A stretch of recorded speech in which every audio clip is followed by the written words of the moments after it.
तो दोस्तों, आप सभी को नमस्ते। मैं शिव शक्ति कुमार और हमारे YouTube चैनल यात्रा इस पर आप सभी का स्वागत है। तो हमारा जो अभी कार्यक्रम चल रहा है उसमें 71 BPSC के लिए हम करंट अफेयर देख रहे हैं और इस करंट अफेयर में हम राष्ट्रीय और अंतर्राष्ट्रीय सूचकांक रिपोर्ट एवं अंतर्राष्ट्रीय प्रकरण को देखते हैं। तो ये अंतर्राष्ट्रीय और राष्ट्रीय सूचकांक का तीसरा पार्ट्स है। अभी तक 2 वीडियो हम पहले डाल चुके हैं, तो ये तीसरा पार्ट्स है और इसमें महत्वपूर्ण राष्ट्रीय और अंतर्राष्ट्रीय सूचकांक की चर्चा करेंगे और ये अंतिम पार्ट भी है राष्ट्रीय एवं अंतर्राष्ट्रीय सूचकांक का। इसके उपरांत जो है हम अलग अलग पार्ट्स में, जैसे पर्यावरण से जुड़ा हुआ जो भी करंट अफेयर होगा उसको देखेंगे, इकोनॉमिक्स से जुड़ा हुआ करंट अफेयर होगा उसको देखेंगे, अंतर्राष्ट्रीय जो सम्मेलन हुआ उसको देखेंगे, ताकि BPSC के लिए जो हमारा करंट अफेयर है उसका संपूर्ण तैयारी हो सके। तो चलिए आगे देखते हैं। हमारा जो महत्वपूर्ण अंतर्राष्ट्रीय करंट अफेयर है उसको देखते हैं। राष्ट्रीय जो सूचकांक है, ये हमारा 67 BPSC का मार्कशीट है और मुझे 117 नंबर आए थे उस समय, और मैं जिन सोर्सों का इस्तेमाल करके इस परीक्षा को पास किया था, मैं उसी सोर्स के इस्तेमाल करके भी करंट अफेयर बना रहा हूँ और आप सभी के समक्ष प्रस्तुत कर रहा हूँ। तो चलिए देखते हैं। पहला जो हमारा महत्वपूर्ण करंट अफेयर है कि विश्व स्मारक निगरानी सूची 2025। तो वर्ल्ड मोनूमेंट वॉच लिस्ट 2025 आया है और उसमें जो है भारत के 2 मोनूमेंट को शामिल किया गया है। तो देखते हैं इस सूची को जारी कौन करता है। सबसे पहले तो यही देखते हैं। तो विश्व स्मारक निगरानी सूची क्या है कि एक नामांकन आधारित कार्यक्रम है जो स्थानीय संरक्षण को वैश्विक जागरूकता एवं कार्रवाई से जोड़ता है। तो जो स्थानीय स्तर पर जो संरक्षण कार्यक्रम चल रहा है, विरासत का संरक्षण कार्यक्रम चल रहा है, उसको वैश्विक जागरूकता एवं कार्रवाई से जोड़ता है। वर्ल्ड स्मारक फंड द्वारा विश्व स्मारक सूची 2025 की घोषणा की गई। तो इसको भी याद रखिएगा, जो है वर्ल्ड स्मारक फंड है एक, और उसी के द्वारा इस सूची को जारी किया गया, तो इसको याद रखिएगा। चलिए आगे देखते हैं। जो विश्व स्मारक सूची 2025 है, विश्व स्मारक सूची 2025 में 25 स्थलों को शामिल किया गया है। तो इस सूची में इस साल यानी 2025 में 25 स्थल को शामिल किया गया। तो इसको भी याद रखिएगा कि इस साल जो है विश्व स्मारक निगरानी सूची में कितने स्थलों को शामिल किया गया, तो 25 स्थल है। भारत के 2 स्थल को विश्व स्मारक सूची में शामिल किया गया है। तो भारत का जो 2 स्थल है उसको भी याद रखना है। पहला जो है कि भुज का जो हमारा ऐतिहासिक जल प्रणाली है उसको शामिल किया गया है। जो भुज का ऐतिहासिक जल प्रणाली है उसको इसमें शामिल किया गया है। तो जो भुज का ऐतिहासिक जल प्रणाली है वो कहाँ है? गुजरात के कच्छ जिला में है। तो कच्छ जिला में गुजरात के, तो इसको भी याद रखिएगा। भुज की जो ऐतिहासिक जल प्रणाली है वो कहाँ है? गुजरात के कच्छ जिला में। इसका निर्माण 16वीं शताब्दी में राव खेंगरजी जो एक शासक थे, वहाँ के स्थानीय शासक थे, उनके द्वारा इसका निर्माण किया गया था। और यह हमीरसर झील को भुज की शुरुआती विकास को बनाए रखने के लिए डिजाइन किया गया था। तो एक हमीरसर झील का निर्माण किया गया था और उसका निर्माण इसलिए किया गया था ताकि भुज का जो है शुरुआती विकास हो सके, उसका शहरीकरण हो सके। दूसरा जो स्थल है हमारे इस सूची में जो शामिल हुआ वो है मूसी नदी के किनारे स्थित ऐतिहासिक इमारतें। तो मूसी नदी है उसके किनारे जो स्थित जो ऐतिहासिक इमारतें हैं उसको भी इस सूची में शामिल किया गया है। अब मूसी नदी के बारे में देख लेते हैं, क्योंकि करंट अफेयर से जब जुड़ा होता है तभी प्रश्न आता है। तो जो मूसी नदी है वो कृष्णा नदी की सहायक नदी है, तो उसको याद रखिएगा। मूसी नदी जो है किसकी सहायक नदी? कृष्णा नदी की। और इस नदी का जो उद्गम है वो तेलंगाना में होता है और विकाराबाद के निकट एक अनंतगिरी पहाड़ी है, वहीं पे इसका उद्गम होता है। तो इसको याद रखिएगा। जो मूसी नदी है किसका सहायक नदी है? कृष्णा नदी का। इसको याद रखिएगा। मूसी जो है कृष्णा नदी का सहायक नदी है और मूसी नदी का जो उद्गम स्थल है वो कहाँ है? तो तेलंगाना के विकाराबाद के अनंतगिरी पहाड़ी पे है। तो इसको याद रखिएगा। चलिए आगे देखते हैं। अगला जो हमारा महत्वपूर्ण करंट अफेयर है वह है कि विश्व ध्यान दिवस, वर्ल्ड मेडिटेशन डे जो घोषणा हुआ है इस बार, तो इसको 21 दिसंबर को पूरे विश्व में मनाया जाएगा प्रत्येक साल, और इसको संयुक्त राष्ट्र द्वारा इसका घोषणा किया गया है। तो इसको याद रखिएगा। जो वर्ल्ड मेडिटेशन डे है उसको 21 दिसंबर को मनाया जाएगा। 21 दिसंबर को मनाया जाएगा। और कौन घोषणा किया? संयुक्त राष्ट्र द्वारा भी इस साल घोषित हुआ है। तो ध्यान के बारे में देखते हैं। ध्यान क्या है? मेडिटेशन के बारे में देखते हैं कि मेडिटेशन क्या होता है। तो ध्यान एक प्राचीन अभ्यास है। प्राचीन काल से ही आप देखते हैं, प्राचीन काल से ही भारत में प्रचलन में है, दुनिया में भी प्रचलन में है, जो वर्तमान क्षण पर ध्यान केंद्रित करने पर आधारित होता है। और इसका उद्देश्य क्या होता है? मानसिक एवं आध्यात्मिक विकास करना, शांति प्राप्त करना एवं आत्म साक्षात्कार करना, स्वयं को पहचानने का प्रयास करना। तो एक तरीका की फिलोसफिकल टर्म है और इसका जो है भौतिक जो हमारा शरीर है, मस्तिष्क है, बुद्धि है, उस सबको प्रभावित करता है। चलिए देखते हैं। जो संयुक्त राष्ट्र के तत्वाधान में इस बार इसका आयोजन भी हुआ।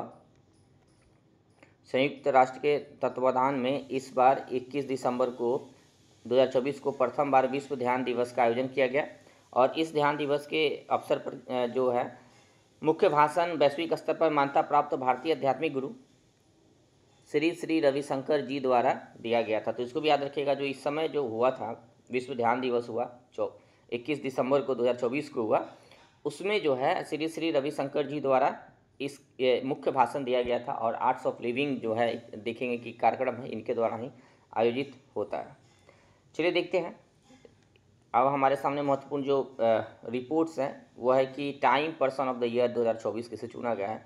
तो इस पे प्रश्न हमेशा आते रहता है, बीपीएससी में देखेंगे कि time person of the year के बारे में आ जाता है। तो इस बार जो है डोनाल्ड ट्रंप जिनका तस्वीर लगा हुआ उनको time person of the year 2024 के रूप में चुना गया है। तो time person of the year चुना गया है। और इसके बारे में देखते हैं संस्था के बारे में। तो यह जो संस्था है 1923 में स्थापित हुआ था। जो टाइम पत्रिका जो है उसका स्थापना कब हुआ था, 1923 में हुआ था। और टाइम पत्रिका 1927 से प्रतिवर्ष पर्सन ऑफ द ईयर का चुनाव करती है। तो इसको भी ध्यान देखेंगे, ये 1927 से प्रतिवर्ष पर्सन ऑफ द ईयर चुनती है और 2024 में किसे चुना गया है तो डोनाल्ड ट्रंप को पर्सन ऑफ द ईयर चुना गया है। तो इसको भी याद रखिएगा, डोनाल्ड ट्रंप जी को पर्सन ऑफ द ईयर चुना गया है जो अभी अमेरिका के वर्तमान में राष्ट्रपति हैं। टाइम पत्रिका द्वारा एथलीट ऑफ द ईयर भी चुना गया है। तो एथलीट ऑफ द ईयर किसे चुना गया है तो कैटलीन क्लर्क है, अमेरिका की महिला बास्केटबॉल खिलाड़ी है। तो उसको भी याद रखेंगे, टाइम पत्रिका द्वारा athlete of the year, person of the year तो डोनाल्ड ट्रंप जी है, लेकिन इस साल के एथलीट ऑफ द ईयर चुना गया किसको, कैटलीन क्लार्क को, जो अमेरिका की महिला बास्केट खिलाड़ी है। जबकि टाइम पत्रिका द्वारा ही सीईओ ऑफ द ईयर, जो सीईओ होता है कंपनी का, जानते हैं कि बड़ा बड़ा कंपनी के सीईओ होते हैं, तो उनको सीईओ ऑफ द ईयर जो है चुना गया किसको, एमडी के जो सीईओ है लिया सू नाम है उनका, लिया सू नाम है, सेमीकंडक्टर कंपनी जो है एमडी के सीईओ है उनको चुना गया है। तो लिया सू को सीईओ ऑफ द ईयर चुना गया है टाइम पत्रिका के द्वारा। चलिए देखते हैं, एक और महत्वपूर्ण है कि टाइम पत्रिका द्वारा आइकॉन ऑफ द ईयर किसे चुना गया है तो एल्टन जॉन है, इनको आइकॉन ऑफ द ईयर चुना गया है और ब्रिटिश गायक है। तो टाइम पत्रिका द्वारा आइकॉन ऑफ द ईयर 2024 किसे चुना गया है तो एल्टन जॉन को चुना गया है और यह क्या है, एक ब्रिटिश गायक है। चलिए आगे देखते हैं, अगला जो हमारा महत्वपूर्ण रिपोर्ट है कि जलवायु परिवर्तन प्रदर्शन सूचकांक। जलवायु परिवर्तन प्रदर्शन सूचकांक जो है यह रिपोर्ट है और इस रिपोर्ट में भारत की जो रैंकिंग है 10वें स्थान पे भारत है। भारत कितने स्थान पे है, 10वें स्थान पे है। भारत का परफॉर्मेंस जो है 10वें स्थान पे है। चलिए देखते हैं, जलवायु परिवर्तन प्रदर्शन सूचकांक आखिर होता क्या है, इसमें क्या देखते हैं। तो देखते हैं कि जलवायु परिवर्तन प्रदर्शन सूचकांक जो है विभिन्न देशों की जलवायु संरक्षण संबंधी प्रयासों का तुलनात्मक अध्ययन करता है कि जो भी जलवायु परिवर्तन दुनिया के अंदर हो रहा है और उस देश के अंदर जो है देखेंगे कि राष्ट्रीय स्तर पर कौन सा प्रयास हो रहा है। और हर देश अपने स्तर से कहीं ना कहीं जलवायु परिवर्तन के प्रति रेजिलेंस डेवलप करने के लिए परियोजनाएं ला रही हैं। तो इसी का तुलनात्मक अध्ययन किया जाता है, उस देश का पॉलिसी क्या है क्लाइमेट चेंज को लेकर। तो इसका पूरे दुनिया के अंदर जो है देखते हैं कि देशों के बीच में क्या तुलनात्मक अध्ययन है, कौन सा देश कितना बेहतर प्रयास कर रहा है। तो जलवायु परिवर्तन प्रदर्शन सूचकांक को जर्मन वाच एक संस्था है, दूसरा क्लाइमेट एक्शन नेटवर्क है और तीसरा न्यू क्लाइमेट इंस्टीट्यूट द्वारा संयुक्त रूप से जारी किया जाता है। तो इस रिपोर्ट को जारी कौन करता है इसको भी याद रखना बहुत जरूरी होता है। जब हम प्री के एग्जाम देते हैं तो रिपोर्ट के जारीकर्ता पर भी सवाल आता है, साथ में प्रथम और भारत का स्थान और अंतिम, ये चार महत्वपूर्ण चीज़ें होते हैं जो आता है जो बीपीएससी के एग्जाम है। जबकि आप यूपीएससी देने जाते हैं तो बहुत जो महत्वपूर्ण रिपोर्ट होता है उसका जिस आधार पर वो जारी होता है उस संकेतक पर भी सवाल आता है, इंडिकेटर पर भी सवाल आ जाता है कि कौन कौन से इंडिकेटर के आधारित ये जो है रिपोर्ट जारी किया जाता है। तो बीपीएससी में अभी इस तरीके के सवाल नहीं आते हैं, आएंगे भी तो 10 महत्वपूर्ण होंगे ऐसे रिपोर्ट जिसके संकेतक मानक पर भी सवाल आने का चांस रहता है, तो उसको हम देख लेंगे। तो जलवायु परिवर्तन जो प्रदर्शन सूचकांक है उसको German watch, climate action network और न्यू क्लाइमेट इंस्टीट्यूट द्वारा जारी किया जाता है, तो उसको याद रखिएगा। और जलवायु परिवर्तन प्रदर्शन सूचकांक में जो प्रथम 3 देश हैं, जलवायु परिवर्तन प्रदर्शन सूचकांक है जो प्रथम 3 स्थान है, यानी उस पर कोई भी देश अपनी जगह नहीं बना पाया है। मतलब जो प्रथम 3 स्थान है 1, 2 और 3, यह तीनों खाली है। कोई भी देश को इतना बेहतर प्रदर्शन नहीं किए हैं कि इन 3 स्थान को प्राप्त कर सके। और सर्वोच्च स्थान डेनमार्क को मिला है। डेनमार्क जो है इस रिपोर्ट में जलवायु प्रदर्शन सूचकांक में सर्वोच्च स्थान पे है, लेकिन उसका जो समग्र स्थान है वो चौथा है। तो इसको याद रखिएगा, डेनमार्क निश्चित तौर पर पूरे दुनिया के अंदर प्रथम स्थान पे है, लेकिन उसका जो क्रम है वो चौथा है, क्योंकि प्रथम 3 स्थान पे कोई भी देश इतना बेहतर प्रदर्शन नहीं किया है जिनको प्रथम 1, 2 और 3 स्थान दिया जा सके। तो इसको याद रखिएगा। ईरान को जो है जलवायु प्रदर्शन प्रदर्शन सूचकांक जो है, जलवायु परिवर्तन प्रदर्शन सूचकांक में 67वां स्थान प्राप्त हुआ है।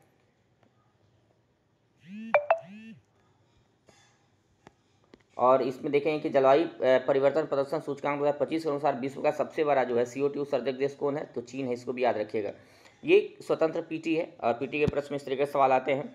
तो पूरे दुनिया के अंदर जो है, पूरे विश्व में जो CO2 का उत्सर्जन होता है, जितना भी हम कार्बन का उत्सर्जन करते हैं और अपने उद्योग के द्वारा या एग्रीकल्चर के द्वारा, फिर जो हमारा पशुपालन है, उस सारे के द्वारा कितना CO2 का हम उत्सर्जन करते हैं, या फिर हाउस होल्ड के माध्यम से भी CO2 का उत्सर्जन होता है, तो उसमें सबसे सर्वाधिक जो है चीन का स्थान है। पूरे दुनिया में चीन सबसे ज़्यादा CO2 का उत्सर्जन करता है। जबकि दूसरे स्थान पर CO2 का उत्सर्जक देश कौन है, तो दूसरे स्थान पर जो CO2 का सर्वाधिक उत्सर्जक देश है वो अमेरिका है। तो इसको याद रखिएगा, अमेरिका जो है दुनिया में दूसरा सबसे बड़ा CO2 का उत्सर्जक कंट्री है अमेरिका। अब चलिए देखते हैं जो हमारा रिपोर्ट है। इस रिपोर्ट में देखेंगे कि प्रथम स्थान, मैंने बताया था कि प्रथम स्थान पे कौन है, डेनमार्क है, और जिसका क्रम कितना है, चौथा है। और उसके बाद नीदरलैंड है। तो आप दो को याद रखिए, डेनमार्क और नीदरलैंड इस रिपोर्ट में प्रथम स्थान पे रहा है। जबकि भारत का कैमा स्थान है, तो 10वां स्थान रहा। इसको मैंने पहले बताया था कि भारत का स्थान कैमा रहा, 10वां रहा। जलवायु परिवर्तन प्रदर्शन सूचकांक 2025 में भारत 10वें स्थान पे है। तो इसको याद रखिएगा, प्रथम स्थान पे कौन है, डेनमार्क है। और डेनमार्क की समग्र रैंकिंग कितनी है, तो चौथी है। और सबसे नीचे 67वें रैंक पे कौन है, ईरान है। इसको भी याद रखिएगा। तो ईरान सबसे अंतिम स्थान प्राप्त किया है। जलवायु परिवर्तन प्रदर्शन सूचकांक 2025 में भारत को 10वां स्थान प्राप्त हुआ है। और भारत का जो स्थान है, पहले से भारत की स्थिति जो है थोड़ा खराब हुआ है, क्योंकि भारत को पहले 7वें स्थान पे भारत था। तो भारत जो है जलवायु परिवर्तन प्रदर्शन सूचकांक में भारत का प्रदर्शन थोड़ा खराब हुआ है पिछले साल, क्योंकि 3 स्थान हम खिसक गए हैं। पहले 2024 में भारत का 7वां था, जबकि 2025 में भारत का स्थान कैमा हो गया है। तो भारत 10वें स्थान पे आ गया है 2025 में। तो इसको याद रखिएगा। चलिए आगे देखते हैं। अगला जो है कि QS एशिया यूनिवर्सिटी रैंकिंग है। तो QS एशिया यूनिवर्सिटी रैंकिंग में जो भारत की तरफ से सर्वोच्च स्थान जिस यूनिवर्सिटी को प्राप्त हुआ है और जिस संस्थान को, उसका नाम IIT दिल्ली है। तो इसको भी याद रखिएगा, IIT दिल्ली जो है टॉप स्कोर किया है भारत की तरफ से। IIT दिल्ली को QS एशिया यूनिवर्सिटी रैंकिंग 2025 में सर्वोच्च स्थान प्राप्त हुआ है भारत की तरफ से।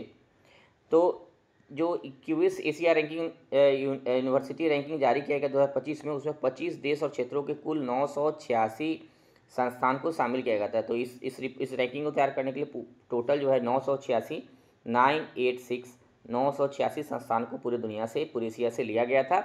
और QS एशिया यूनिवर्सिटी रैंकिंग 2025 में सर्वाधिक विश्वविद्यालय भारत का था और भारत की तरफ से 162 था। यानी 986 जो संस्थान या यूनिवर्सिटी को जो लिया गया था एशिया से, उसमें भारत का सर्वाधिक संस्थान था या यूनिवर्सिटी था, कितना था, 162 था। तो इस फैक्ट को भी याद रखिएगा।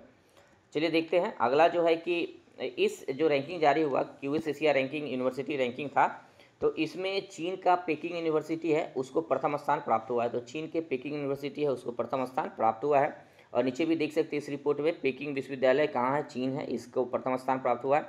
एक हांगकांग विश्वविद्यालय है, उसको दूसरा स्थान प्राप्त हुआ। तीसरे स्थान पर नेशनल यूनिवर्सिटी ऑफ सिंगापुर रहा है। तो नेशनल यूनिवर्सिटी ऑफ सिंगापुर रहा है। और भारत की तरफ से जो पहला स्थान प्राप्त हुआ है वो IIT दिल्ली का है। और IIT दिल्ली का समग्र स्कोर कितना है, तो 44 है। तो इसको याद रखिएगा, जो IIT दिल्ली है, QS एशिया जो यूनिवर्सिटी रैंकिंग जारी हुआ है, उसमें IIT दिल्ली को भारत की तरफ से प्रथम और समग्र जो है उसका कितना रहा है, तो 44 रहा है। यहाँ ध्यान दीजिए, समग्र जो है रैंकिंग कितनी रही है, 44 रही है। जबकि दूसरे स्थान पर जो संस्थान है वो IIT बॉम्बे है, जिसका रैंकिंग 48 रहा है। तो ये हमारा था। और भारत की तरफ से QS एशिया यूनिवर्सिटी रैंकिंग में सर्वश्रेष्ठ संस्थान IIT दिल्ली को है। तो मैंने बताया IIT दिल्ली पहले स्थान पे है, तो इसको याद रखिएगा, IIT दिल्ली पहले स्थान पर और उनका समग्र रैंकिंग कितना है, 44 है। और दूसरा जो संस्थान है भारत की तरफ से वो IIT बॉम्बे है। तो इसको भी याद रखिएगा, IIT बॉम्बे है, इसको याद रखिएगा। चलिए आगे देखते हैं। अगला जो हमारा महत्वपूर्ण रिपोर्ट है कि विश्व की 10 सबसे बड़ी अर्थव्यवस्था, इस रिपोर्ट को जारी किया गया है और फोर्ब्स पत्रिका द्वारा इसको जारी किया गया है कि विश्व की सबसे बड़ी अर्थव्यवस्था कौन है। और इस रिपोर्ट में देख सकते हैं कि जो सबसे बड़ी अर्थव्यवस्था जिसको माना गया है वो अमेरिका को माना गया है। अभी अमेरिका GDP के हिसाब से फोर्ब्स जो एक संस्था है उसके द्वारा दुनिया की सबसे बड़ी 10 अर्थव्यवस्थाओं को बताया, जिसमें अमेरिका सबसे बड़ी अर्थव्यवस्था अभी भी माना गया है। और उसका GDP कितना है, तो $30.51 ट्रिलियन। अमेरिका का सर्वाधिक GDP कितना है, 30.51। दूसरे स्थान पर चीन को माना गया है। चीन का जो है $19.23 ट्रिलियन GDP का है, अर्थव्यवस्था है इसका। तीसरे स्थान पे जर्मनी है, और जर्मनी का जो रैंकिंग है तीसरा है, और जर्मनी $4.74 ट्रिलियन वाली अर्थव्यवस्था है। और चौथे स्थान पे हमारा भारत देश है, और भारत की जो जीडीपी है वो कितना है, $4.19 ट्रिलियन है। और उसके नीचे जापान है, जिसको हम इसी साल पीछे छोड़े थे 2024 में। जापान को जीडीपी के मामले में भारत जो है पीछे छोड़ा है।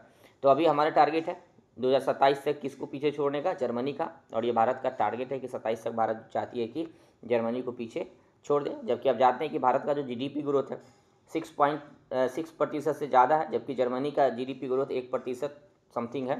तो इसलिए ये आशा भी है कि भारत पीछे छोड़ सकता है जर्मनी को, सब कुछ ठीक रहा तो आप क्या करेंगे कि जो दुनिया के 5 बड़ी अर्थव्यवस्था है उसको याद करके रखेंगे, क्योंकि पीटी में ही आ सकता है कि फोर्ब्स जो रिपोर्ट है या फोर्ब्स पत्रिका के अनुसार जो है 5 बड़ी अर्थव्यवस्था कौन है। तो सबसे बड़ी अर्थव्यवस्था कौन है, अमेरिका। दूसरी सबसे बड़ी अर्थव्यवस्था चीन है। तीसरी सबसे बड़ी अर्थव्यवस्था जर्मनी है। चौथा भारत है, और 5वें स्थान पे जापान है।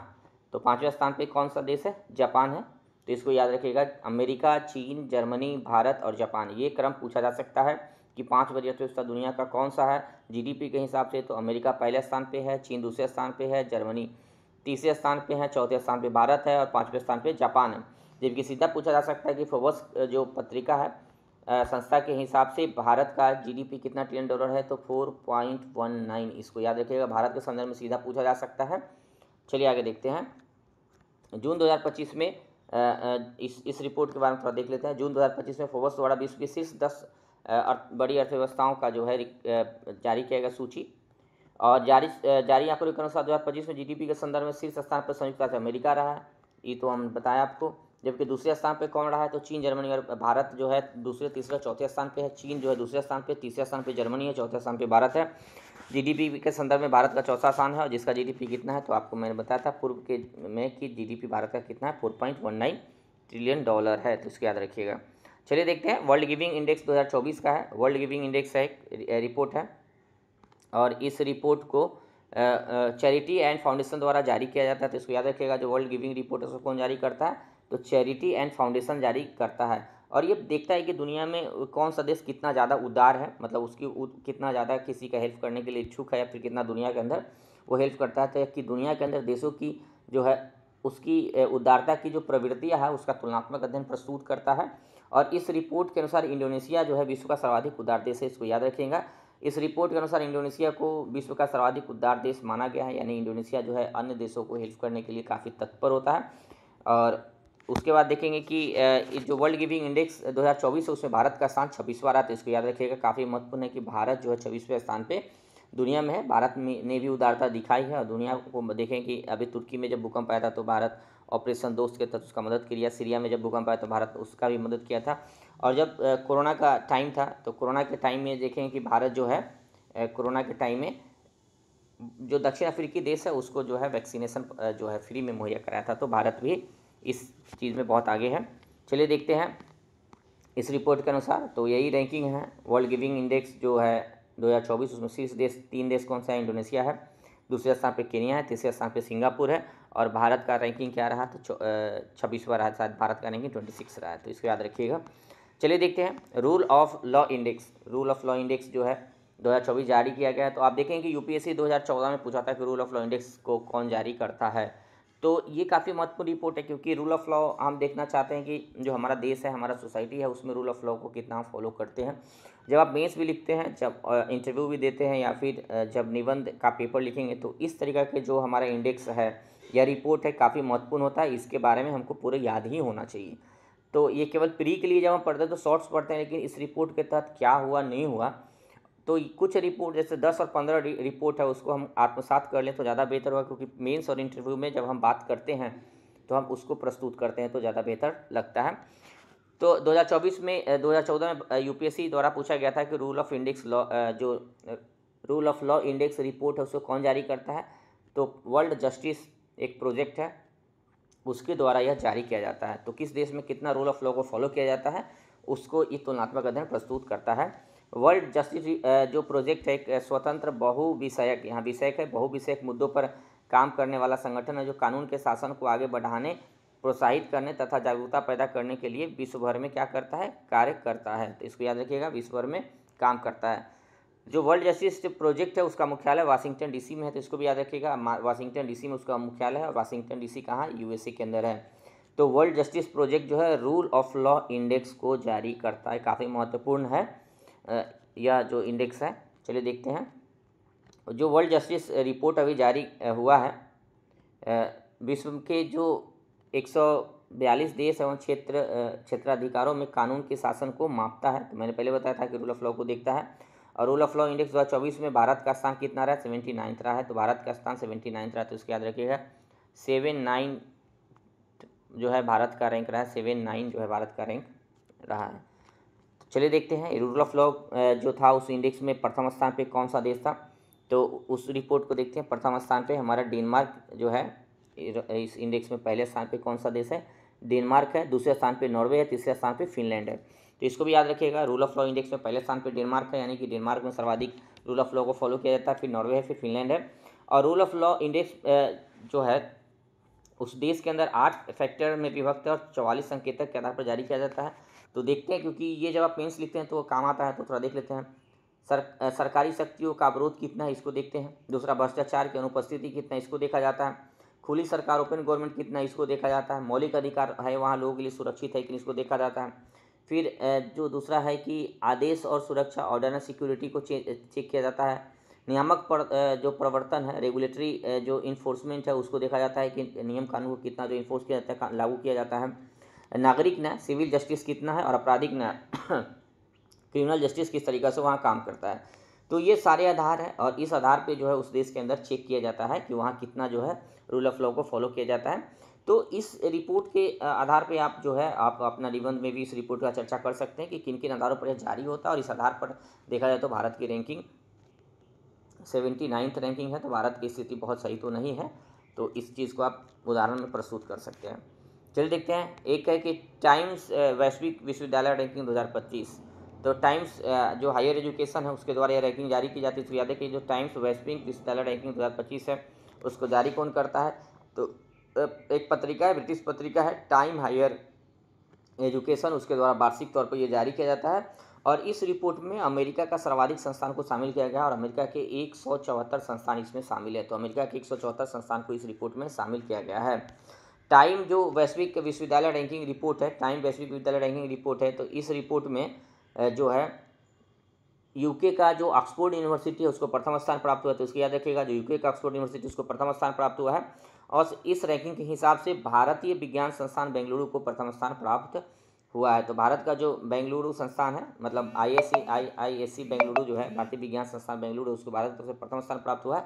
और उसका समग्र रैंकिंग कितना है, 201 से लेकर 250 के बीच में वह आता है। उसकी रैंकिंग 201 से लेकर 250 के बीच में। तो भारत जो है अभी विश्वविद्यालय का जो वर्ल्ड रैंकिंग जितना भी जारी होता है उसमें भारत का प्रदर्शन बहुत बेहतर नहीं, क्योंकि भारत में इंफ्रा का भी कमी है, भारत में इंफ्रास्ट्रक्चर कमी है। साथ में देखें कि भारत में जो रेशियो है टीचर स्टूडेंट का, उसमें भी उसका अनुपात भी जो अंतर्राष्ट्रीय मानक है उसके हिसाब से नहीं है। और रिसर्च एंड डेवलपमेंट में भारत काफ़ी पीछे है। अभी मानविक विषय में भारत में रिसर्च जो है बहुत कम होता है। तो देखते हैं। और वहाँ देखें कि जो QS रैंकिंग यूनिवर्सिटी जारी हुआ था उसमें जो है IIT दिल्ली को प्रथम स्थान प्राप्त हुआ था। जबकि टाइम वैश्विक विश्वविद्यालय रैंकिंग जारी हुआ, इसमें ISSC बेंगलुरु है उसको प्रथम स्थान प्राप्त हुआ है। तो इसको याद रखिएगा। हमारे सामने एक काफ़ी महत्वपूर्ण रिपोर्ट है, वैश्विक बहुआयामी गरीबी सूचकांक। और मैं जब 2064वां BPSC का मेंस दे रहा था तो उस दौरान मेंस में एक सवाल आया था कि वैश्विक बहुआयामी गरीबी सूचकांक से आप क्या समझते हैं और ये किन किन आधारों पर, किन किन इंडिकेटर पर जारी किया जाता है। तो ये सब काफ़ी महत्वपूर्ण है और आपको जो है इस तरीके की रिपोर्ट के बारे में पूर्णतः जानकारी होना चाहिए कि किस आधार पर जारी होता है, क्या है, क्योंकि मेंस इंटरव्यू में जो है इसकी महती भूमिका है। तो देखें कि जो वैश्विक बहुआयामी गरीबी सूचकांक है, ये जो इंडिकेटर इसका है, तो 3 महत्वपूर्ण इंडिकेटर है और फिर सब इंडिकेटर है। तो देखें कि जो है 3 डायमेंशन है इसका, और इन डायमेंशन में हेल्थ है, एजुकेशन है और लिविंग स्टैंडर्ड है। हेल्थ है, एजुकेशन है और लिविंग स्टैंडर्ड है। तो हेल्थ को 2 भाग में बांटा गया है, न्यूट्रिशन है, चाइल्ड मॉर्टलिटी है, मतलब बच्चों की जो मृत्यु दर होता है और पोषकता होता है उसको देखता है। ईयर ऑफ स्कूलिंग है। आप देखें एजुकेशन में क्या करता है कि ईयर ऑफ स्कूलिंग है, और स्कूल अटेंडेंस है कि कितना एक बच्चा जो है कितना साल तक पढ़ता है, यहाँ औसत कितना साल तक पढ़ता है। साथ में स्कूल में अटेंडेंस कितना है बच्चों का, ये देखता है। और स्टैंडर्ड ऑफ लिविंग में देखें कि कुकिंग फ्यूल है, सैनिटेशन है, वाटर है, इलेक्ट्रिसिटी है, फूड है और एसेट्स संपत्ति को देखता है। तो ये काफ़ी महत्वपूर्ण है। आप इस जो रिपोर्ट है इसका पूरा याद रखेंगे, डायमेंशन प्लस इंडिकेटर, क्योंकि इस पर यूपीएससी भी सवाल अभी तक 4-5 बार पूछ चुका है, बीपीएससी में भी सवाल आ चुका है कि कौन कौन सा इसका इंडिकेटर है। तो देखेंगे कि हेल्थ है, एजुकेशन है, लिविंग स्टैंडर्ड है, और 10 इंडिकेटर है, 3 डायमेंशन है, 3 इंडिकेटर है। 10 में देखेंगे कि जो हेल्थ है उसको 2 तरीका, न्यूट्रिशन है, चाइल्ड मॉर्टलिटी है, ईयर ऑफ स्कूलिंग है, स्कूल अटेंडेंस है, और उसके बाद जो है लिविंग स्टैंडर्ड है, तो उसमें कुकिंग फ्यूल है, सैनिटेशन है, वाटर, इलेक्ट्रिसिटी है, फूड्स हैं, एसिड्स हैं। तो इसको याद रखिएगा। और इस तरीका के देखेंगे कि जो एक तरीका के राष्ट्रीय स्तर पे भी बहुआयामी जो है गरीबी सूचकांक जारी किया जाता है। मल्टी डायमेंशन पॉवर्टी इंडेक्स जो है हमारे नेशनल लेवल पे भी जारी किया जाता है, और यह नीति आयोग द्वारा जारी किया जाता है, तो इसको भी याद रखिएगा। और उस दोनों को आप तुलनात्मक अध्ययन करेंगे तो वहाँ भी ये तीनों डायमेंशन हैं, लेकिन जो लिविंग स्टैंडर्ड है उसमें 2 नए चीज़ों को जोड़ा गया है। यहाँ 10 इंडिकेटर की जगह पे यहाँ 12 इंडिकेटर है जो राष्ट्रीय स्तर पर जारी होता है। उसमें एक जोड़ा गया है, मातृ मृत्यु दर को जोड़ा गया है, तो इसको याद रखिएगा, मातृ मृत्यु दर को जोड़ा गया है। दूसरा बैंक खाता को जोड़ा गया है कि जो हमारा जो है फाइनेंशियली हम कितना रिच है, इसको चेक करने के लिए कि लोग जो है कितना जागरूक है, वित्तीय रूप से कितना समृद्ध है। तो ये 2 चीज़ है, बैंक अकाउंट को जोड़ा गया है और मातृ मृत्यु दर को भी भारत जो राष्ट्रीय स्तर पर जारी होता है उसमें जोड़ा गया, तो इसको याद रखिएगा। जो वैश्विक बहुआयामी गरीबी सूचकांक है उसके 2010 से जारी किया जाता है, किसके द्वारा, ऑक्सफोर्ड गरीबी एवं मानव विकास पहल द्वारा, साथ ही संयुक्त राष्ट्र विकास कार्यक्रम जो यूएनडीपी जिसको हम बोलते हैं, यूएनडीपी हमेशा बोला जाता है कि ये भी जो है ह्यूमन डेवलपमेंट रिपोर्ट भी जारी करता है। तो इसी के द्वारा जो है ऑक्सफोर्ड गरीबी एवं मानव विकास पहल के द्वारा जो मिल के जो है जारी किया जाता है, 2010 से इस रिपोर्ट को जारी किया जाता है, इसको याद रखिएगा।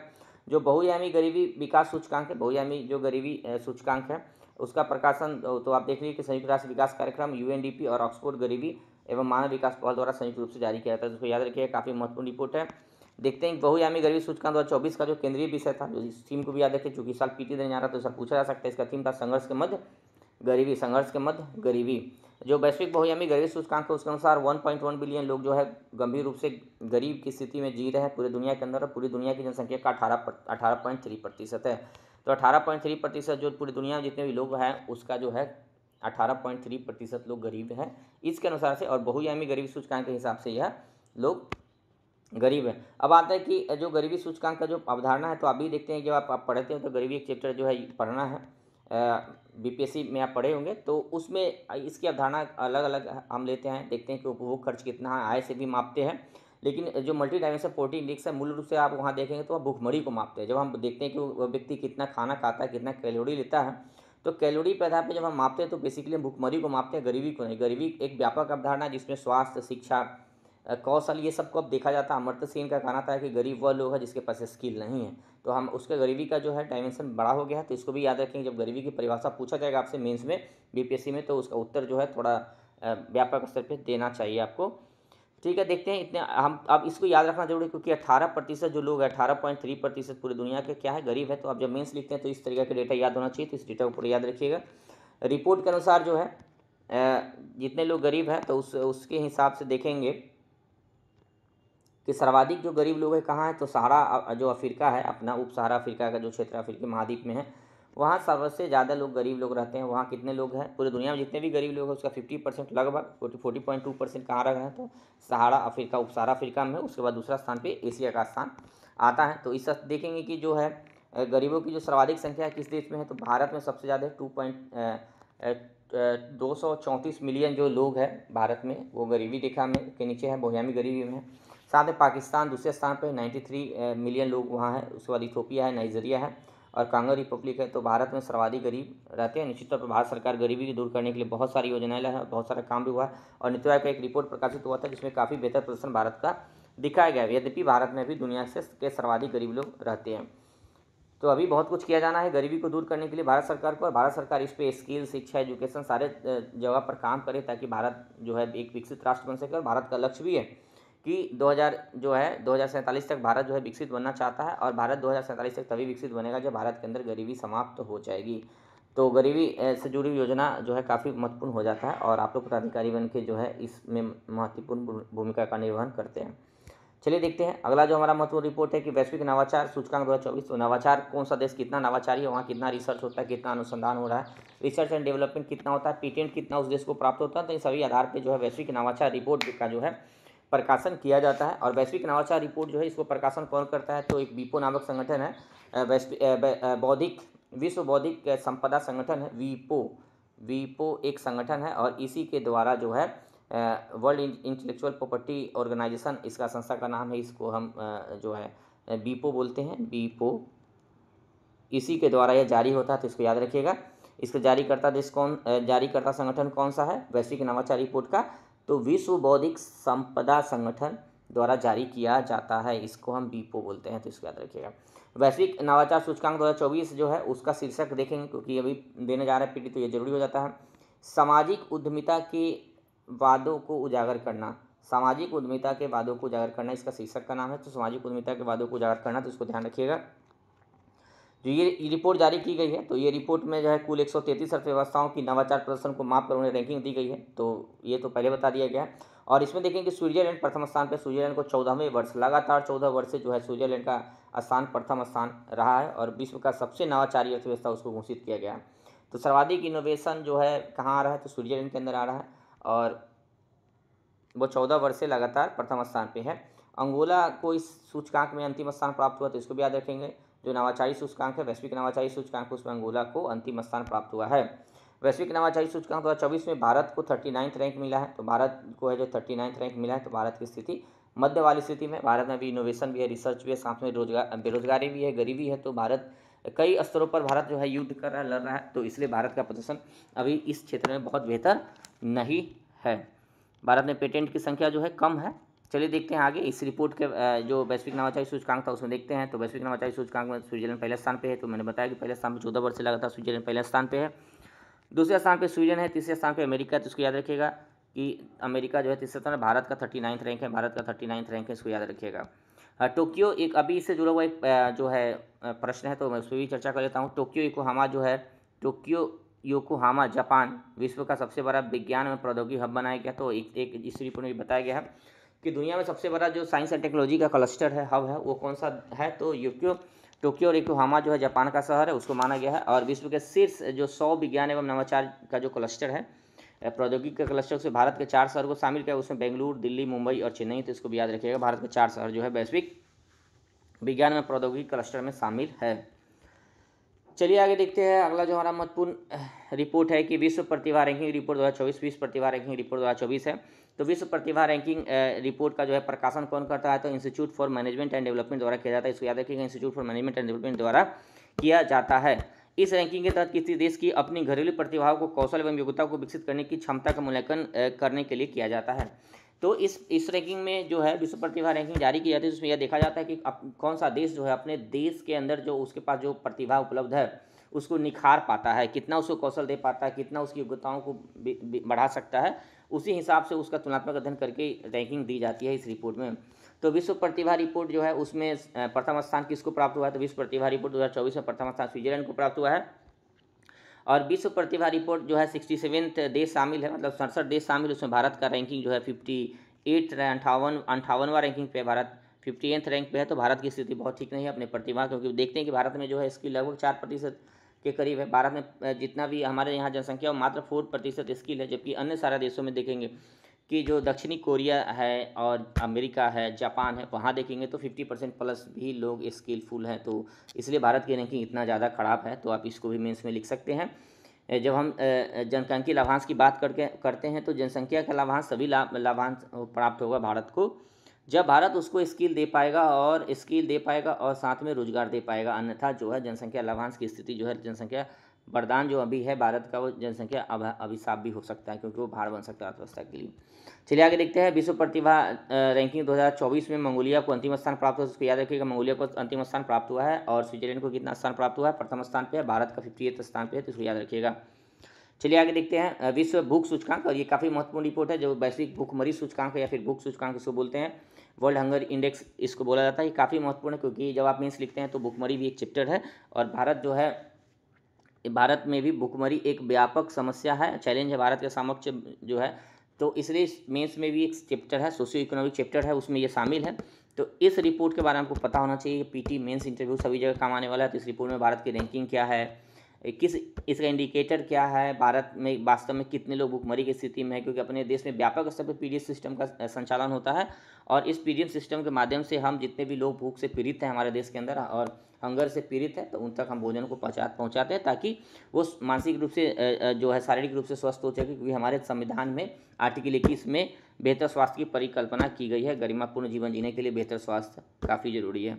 तो देखते हैं कि जो वैश्विक भुखमरी सूचकांक है ऐसी युक्ति है जो वैश्विक, क्षेत्रीय, राष्ट्रीय स्तरों पर भुखमरी की गणना एवं उसकी वस्तुस्थिति स्थिति को पता लगाने के लिए डिजाइन किया गया है और इसके 4 संकेतकों के आधार पर जारी किया जाता है। तो 4 बड़ा बड़ा इंडिकेटर उसके आधार पर यह जारी किया जाता है। तो देख लेंगे कि पूरे दुनिया के अंदर वैश्विक स्तर पर, क्षेत्रीय स्तर पर और राष्ट्रीय स्तर पर यह जो रिपोर्ट देखता है कि वहाँ किस स्तर पे भुखमरी है, भुखमरी का लेवल क्या है, अलार्मिंग स्थिति में है कि मध्य स्थिति में है। तो एक तरीके के स्कोर जारी करता है। जिसका ज़्यादा स्कोर होता है उसका उतना ही खराब प्रदर्शन होता है, कम स्कोर वालों को बेहतर प्रदर्शन इस रिपोर्ट में माना जाता है। तो आपसे ये मेन से पूछा जा सकता है इस रिपोर्ट के बारे में स्पेशली आ सकता है कि जो वैश्विक भुखमरी सूचकांक जो जारी होता है उसका इंडिकेटर क्या है, उसका आलोचनात्मक परीक्षण प्रस्तुत करे, क्या वो वास्तव में वस्तु स्थिति को प्रस्तुत करता है कि नहीं। तो इसको याद रखिएगा। फिलहाल पीटी के लिए देखते हैं, चलिए देखते हैं। तो ये इंडिकेटर है जो वैश्विक भुखमरी सूचकांक है उसका इंडिकेटर है ये। इसी आधार पे ये 4 आधार है, 4 जो महत्वपूर्ण आधार है देखेंगे इसका। तो एक तो है कि अंडर न्यूरिस्ट जो है, कुपोषण को शामिल किया गया है, चाइल्ड स्टंटिंग है, चाइल्ड वास्टिंग है और चाइल्ड मोरालिटी है। इसी के आधार पर जीएचआई स्कोर होता है और इस जीएचआई स्कोर के हिसाब से दिया जाता है। लव वाले को हरा माना जाता है, बेहतर स्थिति में है। अगर मॉडरेट कंडीशन है 10 से लेकर 19/9 तक है, फिर देखेंगे कि सीरियस है, उसके बाद अलार्मिंग स्थिति है और उसके बाद एक्सट्रीमली अलार्मिंग स्थिति पे है। तो अभी देखें कि भारत जो है अलार्मिंग स्थिति में है। भारत की जो गरीबी जीएचआई स्कोर जो है अलार्मिंग में भारत को रखा गया है। और ये 4 आधार है, कुपोषण है, चाइल्ड स्टंटिंग है मतलब कि जिसको ठिगनापन बोलते हैं, और चाइल्ड वास्टिंग का मतलब होता है कि बच्चा का जो है उम्र के हिसाब से वजन कम है कि ज़्यादा, चाइल्ड मोरालिटी है। तो ये 4 आधार है। भारत सरकार इस रिपोर्ट को खारिज भी करती है, कई बार भारत इस रिपोर्ट का विरोध करती है, क्योंकि भुखमरी नापने के लिए जो कुपोषण, चाइल्ड की बात है तो यहाँ देखेंगे कि ज़्यादातर चाइल्ड पर ही निर्भर होकर इस रिपोर्ट को जारी किया जाता है, जबकि भारत में जनसंख्या का मात्र 19% या 20% जो है बच्चे हैं। तो इस आधार पर इसको माना जाता है कि बेहतर स्तर पर, समग्र नहीं। फिलहाल पीटी के लिए हमको यह ध्यान देना है कि इसका आधार क्या है। तो कुपोषण है, चाइल्ड स्टंटिंग है, चाइल्ड वास्टिंग है, चाइल्ड मोरालिटी है। तो इसके बाद देखेंगे फिर जीएचआई स्कोर है। जिसका ज़्यादा स्कोर होता है उसकी स्थिति खराब होता है, जिसका कम स्कोर होता है उसकी स्थिति बेहतर माना जाता है। भारत जो है अलार्मिंग स्थिति में, भारत का जो स्कोर है कहाँ है, अलार्मिंग स्थिति में, और एक्सट्रीमली अलार्मिंग स्थिति में कोई भी देश शामिल अभी नहीं है। चलिए देखते हैं वैश्विक भुखमरी सूचकांक को कौन जारी करता है। ये काफ़ी महत्वपूर्ण है क्योंकि इस रिपोर्ट में सबसे पहले ही जाना होता है पीटी के लिए कि कौन जारी करता है। तो कंसर्न वर्ल्ड वाइड एक संस्था है और उसके बाद वेल्ट हंगर हिल्फे नाम की एक संस्था, उसके द्वारा संयुक्त रूप से जारी किया जाता है। तो इसको याद रखिएगा, कंसर्न वर्ल्ड वाइड और वेल्ट हंगर हिल्फे है। एक था world institute for food research करके एक संस्था जो पहले इसमें जारी करती थी, लेकिन वो अब इससे बाहर हट गई है। तो इसको भी याद रखिएगा। और 2024 में इस रिपोर्ट का जो है शीर्षक क्या था, तो लैंगिक न्याय किस प्रकार जलवायु प्रतिरोध क्षमता और भूख मुक्ति को बढ़ावा दे सकता है, इस पर केंद्रित था। यानी कि जो जेंडर जस्टिस है उसका लाभ बताया गया है कि जेंडर, अगर किसी भी समाज के अंदर लैंगिक न्याय स्थापित हो जाएगा तो जलवायु जो प्रतिरोध है, हमारे जलवायु परिवर्तन से जो प्रतिरोध है, भुखमरी से मुक्ति बढ़ावा दे सकता है। मतलब किस तरीक़ा से वो लड़ने में सक्षम बना सकता है किसी भी समाज को, सोसाइटी को, परिवार को। तो इसी चीज़ को इस बार दिखाया गया है। चलिए देखते हैं इस रिपोर्ट के अनुसार जो है वैश्विक भुखमरी, इसलिए याद रखेंगे आप क्योंकि जब भी आप मेंस लिखेंगे या फिर पीटी में भी पूछा जा सकता है कि इस रिपोर्ट में जो है 2024 में विश्व का जीएचआई स्कोर कितना है, मतलब ग्लोबल हंगर इंडेक्स जो है वैश्विक स्तर पे कितना है, तो 18.3 पे है, जो मध्य स्थिति को दर्शाता है, भुखमरी के मध्य स्थिति को दर्शाता है। जो वैश्विक भुखमरी सूचकांक 2024 के अनुसार वैश्विक स्तर पर कोई भी देश भुखमरी की चरम भयावह स्थिति में नहीं, मतलब कि जो एक्सट्रीमली जो अलार्म की कंडीशन था उसमें कोई भी देश शामिल नहीं है। तो इसको भी याद रखिएगा। और इसमें देखेंगे कि सर्वाधिक जो है भुखमरी वाला जो देश है, जहाँ सबसे ज़्यादा भुखमरी है, तो उस देश का नाम अगर देखेंगे तो सोमालिया है। और सोमालिया का जीएचआई स्कोर 44.1 है। तो इसको याद रखिएगा, 44.1 है। दूसरे स्थान पे यमन है और तीसरे स्थान पे चौड़ है। तो इसको याद रखेंगे, सोमालिया को सबसे अंतिम स्थान प्राप्त हुआ है। और भारत को जो 105वां स्थान प्राप्त हुआ है, भारत को 105वां स्थान प्राप्त हुआ है इस सूचकांक में। और भारत का जो स्कोर देखेंगे आप, तो भारत का स्कोर जो है 27.3 स्कोर है। भारत का स्कोर कितना है, 27.3 स्कोर है। और भारत की रैंकिंग 105 है। तो उसको याद रखिएगा। और जब भी आप मेंस लिखें तो तुलनात्मक अध्ययन करने का प्रयास करिए, क्योंकि देखेंगे कि आप बताएंगे कि जो वैश्विक जीएचआई स्कोर है वो कितना है, 18.3 है। और वैश्विक GHI स्कोर 18.3 है, जबकि भारत का GHI स्कोर कितना है 27.3 है। तो कहीं ना कहीं भारत का GHI स्कोर ज़्यादा है और भारत के लिए अलार्मिंग कंडीशन है, तो इसको लिखेंगे। चलिए देखते हैं। तो ये हमारा आज का जो महत्वपूर्ण वीडियो था। तो thank you for watching me and please subscribe my channel and share it. Thank you.